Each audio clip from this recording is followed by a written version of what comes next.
Hi, my name is Dorcas, a therapist and youth practitioner in London, and welcome to the Building the Empire series. I wish someone would have told me that life after graduation is not straightforward. As a legal intern, I was running all over London day and night, and obviously subject to business demands. And very quickly I learned that sis, you have to create your path. Start where you are. Use what you have and do what you can. Every opportunity is a steep learning curve, exposing you to your strengths and weaknesses. But more so, as I matured, I realized it's not just about building a career, it's about curating the life that I want, deciding who I want to do relationships with, and ultimately who I was becoming. Dear Dorcas, I regret to inform you that you can no longer live out your 16-year-old self-dream. You have evolved. P.S. You have the right to change your mind. Kind regards, Dorcas. 3 I have to accept that my days of being an early bird have come to an end now that the weather's changed, and it's okay. I was fighting myself this morning with regards to whether I should go to CrossFit, and I just woke up feeling like, I don't want to do it. I'm going to go to the 6 o'clock class. I'm going to go to the evening class because I want slow mornings in the winter. I feel like the cold takes so much energy from me. Just thermoregulating takes so much energy from me that I want slow mornings. So I'm giving myself the permission to have slow mornings because I can. This is what we're having. Yeah, I was gonna make myself really beat myself up about it. Like, oh, you need to wake up even when you don't feel like it. You need to wake up even when you don't feel like it. But I don't. And I know that I'm gonna have a much better workout in the evening when I'm more energized. But for me right now, I understand that discipline works best when it's aligned with your current capacity. And my current capacity desires slow mornings. And then I realized, who's gonna beat me? Who's gonna fight me for not going to this class? Who's gonna fight me? But me. And I'm going to the 6 p.m. So in the winter periods, I prefer to work out in the evening because the light, SAD sometimes gets the grip of me. And I have to work in a way that best supports my own capacity and being true to that, as opposed to just forcing something on myself just because at the end of the day, what am I trying to achieve? I'm trying to get a workout in. I know that I'm going to be working out because I already do 20,000 steps just because I walk a lot in the community because of my job. But yeah, I was really going to fight myself this morning, like, you need to do better.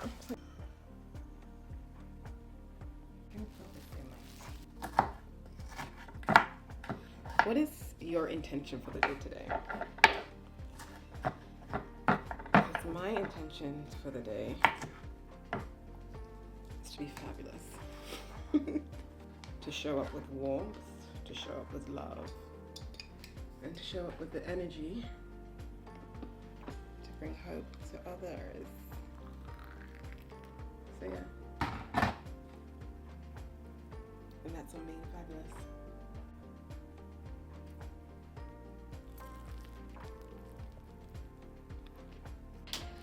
It will be called. It shall be called what? Is it really pouring? No!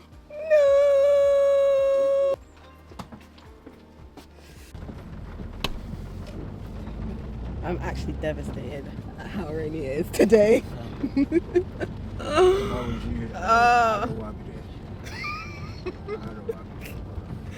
It's so rainy. It's a typical London day, though. No, do you know what? I don't have a problem with the rain. But I have the problem with the cold rain. Yeah. When the two are combined, that's my problem. Yeah.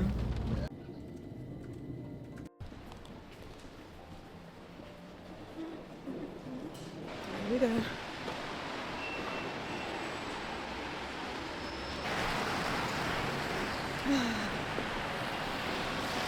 It doesn't get more British than this. Honestly. Everybody looking ever so dark. Umbrellas everywhere. Rain, puddles. It honestly doesn't get more British than this. I just can't wait to get back indoors, back into the office so that I can actually make myself a cuppa.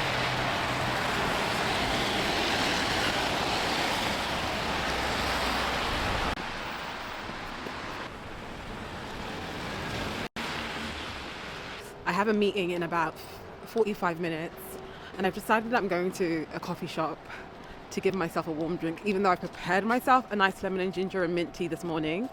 And the reason I'm doing so is because I have 45 minutes to spare, but when it comes to this time of the year whereby it's chilly, you just have to create yourself a little coffee warm drink budget. Because considering that the nature of the work that I do, I'm based in the community. So I go on visits, I go to schools, I meet young people within their homes. I do a lot of traveling. I do a lot of traveling in the cold. Outside, I'm here, I'm there. And so for me, I've realized that if I can find little warm moments of comfort, it helps me, because if not, just convincing myself to come out and do the work that I do in a joyful manner becomes challenging. So do what works for you, but this is what works for me. So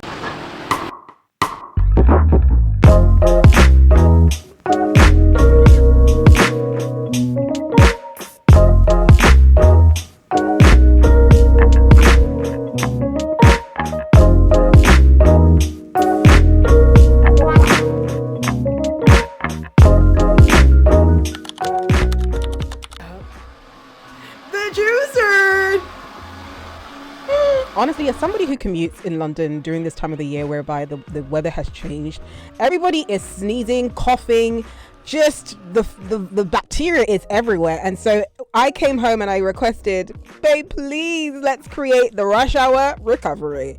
Celery, apples in there. We are just trying ginger, loads of ginger. We are trying to activate those white blood cells so that we stay safe. I'm literally holding on to dear life with this Milk Hydro Primer. It is the best primer I have ever used.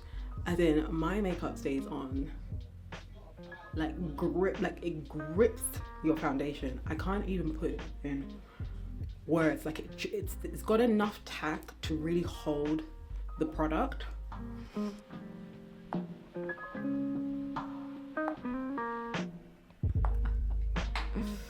Gonna get that blended nicely in.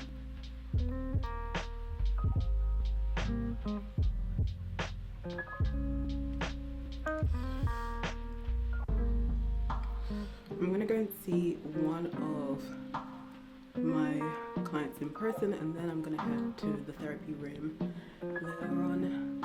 I'll show you how I mentally prepare and set up for my sessions, because sometimes clients may think that we just are sitting there and waiting, but there's a whole preparation. I revisit my notes.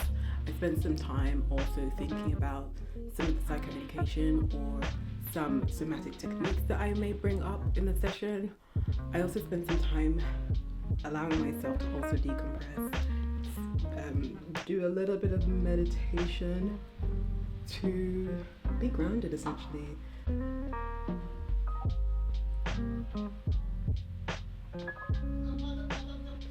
Nobody told me how full coverage the MAC Studio powder is. I have recently got it, and if I had known, because I like my makeup very, very matte, I would have just invested in the powder and actually become a powder girly. I've been using liquid foundations for as long as I've known, and I'm like, this does everything and more.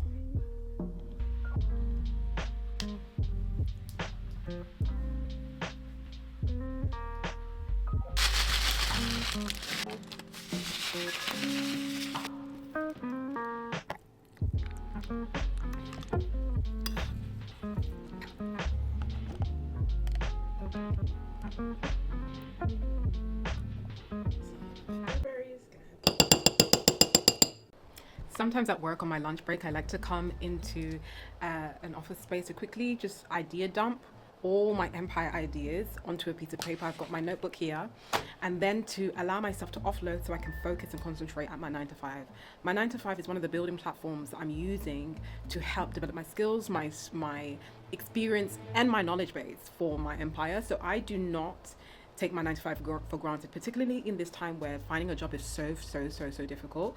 But yeah, as an empire builder, I always need to have a space to bring all my ideas which pop up during work on a notebook, quickly just dump them so I can park it and focus on what I need to do.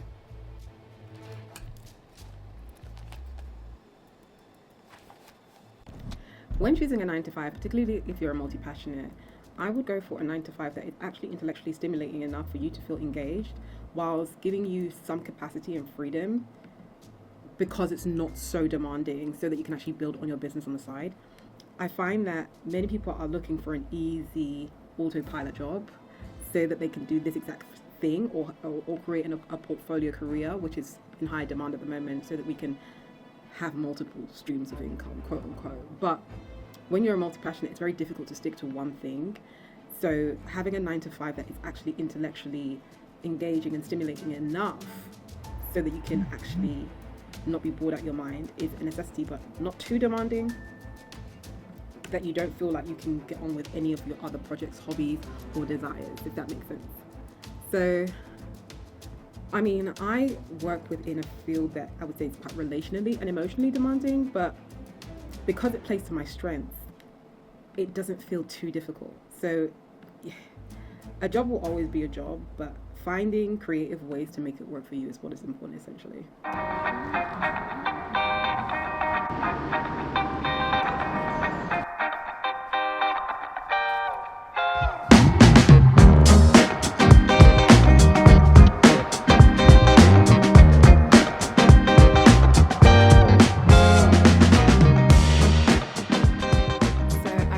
Into the therapy rooms and I'm about to set up.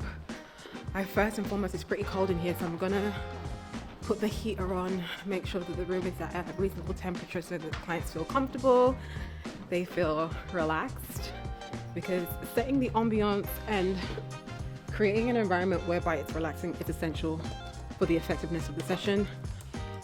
So let me switch that on. And I love to play a bit of music to also regulate myself, so I'm gonna go and find the speaker. There's this speaker in here. Today I feel like I'm gonna do get a little creative so that we exit the state of intellectualizing, which is very common sometimes, and it's not beneficial for all clients to be processing trauma solely in the mind. It's best sometimes to engage the body through mindfulness practices, through art therapy. Yeah.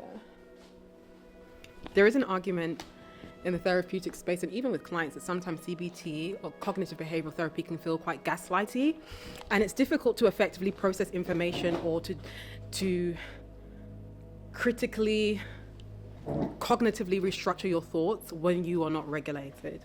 So I'm going to do a bit of somatic work, a lot of breathing work today with a couple of my clients. So super excited for that. I take my work exceptionally seriously.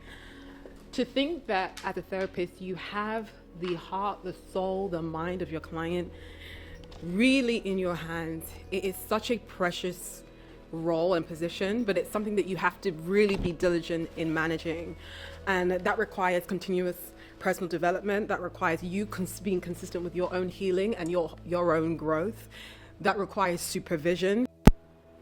My outfit looks so crinkled today, but that's a girl who commutes. Look, I am a girl who commutes. Let's get the shoes in. Gotta.